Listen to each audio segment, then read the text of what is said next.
안녕하세요. 어린이 영어 예배와 키즈일을 섬기고 있는 윤주희 전도사입니다. 오늘도 말씀을 사모하여 매일의 묵상과 함께 하시는 성도님들을 축복합니다. 예레미야 10장 22절에서 24절을 봉독한 후에 예레미야 10장 말씀을 함께 묵상하는 시간을 가지겠습니다. 들을지어다 북방에서부터 크게 떠드는 풍성이 오니 유다 성읍들로 황폐케 하여 실랑의 거처가 되게 하리로다. 여호와여, 내가 알거니와 인생의 길이 자기에게 있지 아니하니 걸음을 지도함이 걷는 자에게 있지 아니하니이다. 여호와여, 나를 징계하옵시되 너그러이 하시고 진노로 하지 마옵소서. 주께서 나로 없어지게 하실까 두려워하나이다. 오늘의 본문인 예레미야 10장에 대한 아웃라인을 먼저 말씀드리겠습니다. 우선 1절에서 15절은 우상은 무력하고 헛된 것이니 두려워하지 말라라는 메시지를 전합니다.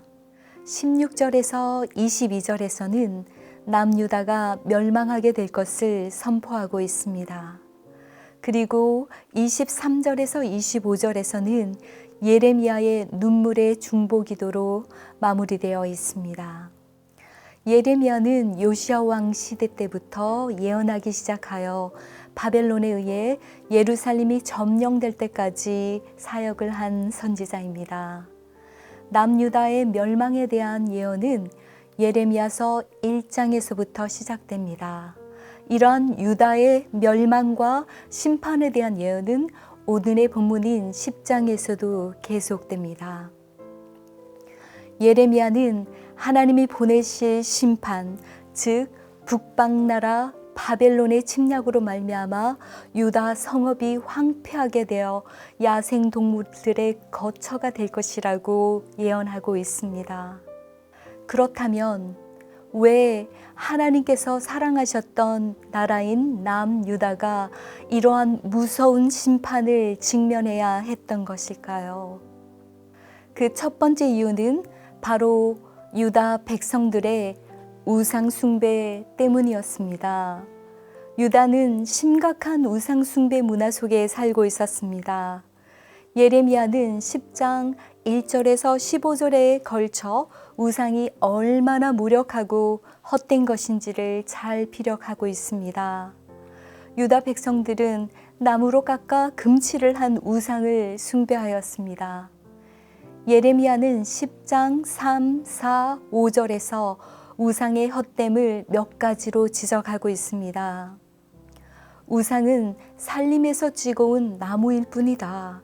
그 나무에다가 금과 은으로 장식해 놓은 것뿐이다. 우상은 스스로 아무 말도 동작도 하지 못하기 때문에 화를 주거나 복을 주지 못한다라는 것 등을 잘 피력하고 있습니다. 이러한 인간이 만든 헛된 우상에게 복을 빈들 무슨 유익이 있겠습니까? 과거 갈멜산에서 엘리야와 대결을 펼쳤던 수백 명의 바알과 아세라 선지자가 목 놓아 외쳤지만 아무런 응답조차 하지 못한 것처럼 우상은 실상이 없는 존재이며 사람에게 어떤 유익도 해도 줄 수 없는 거짓된 것에 지나지 않습니다. 우상은 하늘과 땅을 만들지 않은 신들인 반면 우리 하나님은 그의 능력으로 땅을 지으시고 그의 지혜로 세계를 세우셨으며 그의 분별력으로 하늘을 펴신 분이십니다. 여호와만이 천지를 지으신 참 하나님이요 참된 능력, 참된 지혜, 참된 분별력은 오직 하나님께만 있음을 강조하고 있습니다. 결국 하나님을 대신할 수 있는 것은 아무도 그리고 아무것도 없습니다. 그러므로 우리는 예레미야가 고백하였듯이 여호와여 주와 같은 이가 없나이다. 당신은 위대하시며 당신의 이름은 권능으로 위대하십니다. 라고 고백하여야 할 것입니다. 유다 백성들이 심판을 받게 된 두 번째 이유는 지도자들이 여호와를 찾지 않았기 때문입니다. 예레미야 10장 21절 목자들이 우둔하여 여호와를 찾지 아니하므로 형통하지 못하고 그 모든 양떼가 흩어지리로다 라고 적혀 있습니다.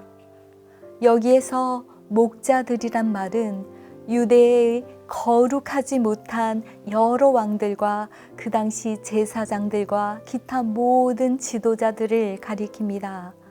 가령 아하스 왕은 예루살렘 외곽에 있는 흰놈의 골짜기에서 몰렉 신에게 자녀를 제물로 바치는 제도를 세웠습니다. 그의 아들인 히스기야가 개혁을 주도하긴 했지만 히스기야의 아들인 므낫세는 예레미야 시대까지 계속된 심한 우상 숭배와 함께 자녀 희생을 계속 조장하였습니다. 요시야 왕이 종교 개혁을 하려 애를 썼지만 우상 숭배라는 치명적인 죄의 암덩어리는 이미 커져서 손을 쓸 수가 없는 지경이었습니다.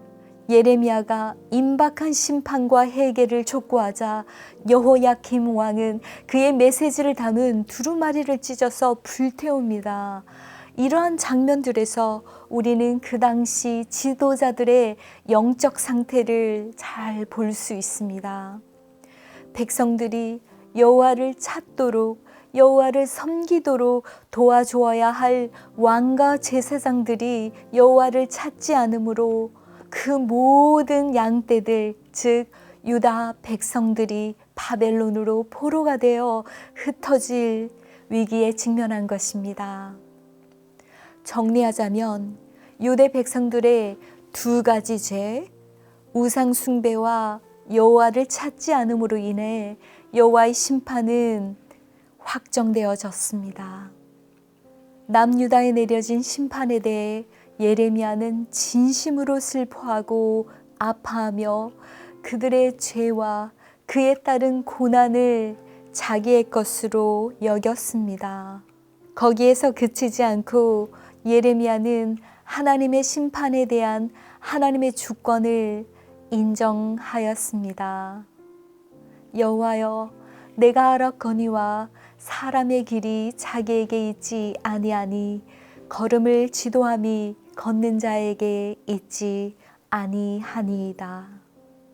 24절을 보면 여호와여 나를 징계하옵시되 너그러이 하시고 진노로 하지 마옵소서.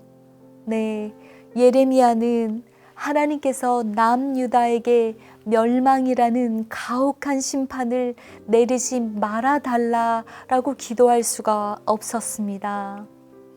하나님께서 오래 참으신 끝에 유대를 징계하기로 이미 결정하셨기 때문입니다.